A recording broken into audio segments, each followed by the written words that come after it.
So the economic situation we're currently in, I think a lot of people assume is just what happens, right? Yeah, people think the economy is like the weather. The economy is not the weather. It's not a set of uncontrollable forces that we just have to sort of try to protect ourselves from as much as possible. People set the rules for capitalism. Greed's been with us forever, and there have always been businessmen setting the rules to favor themselves. So what was holding them back? In the middle of the 20th century, norms and laws set the different standard and understanding in terms of what Americans expected. That basically was a social contract between business, government, and labor that said, you know what, we're all gonna do our part to ensure that we all have a pretty decent standard of living.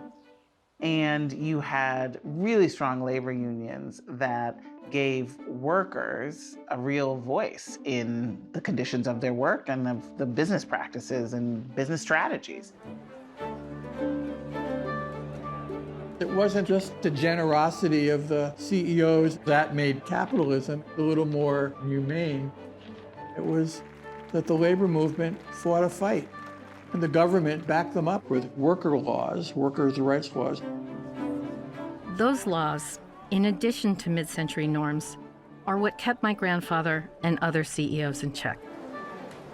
I remember talk around the dinner table about the notorious strike way back in 1941, when nearly every worker walked off the job to protest unfair pay.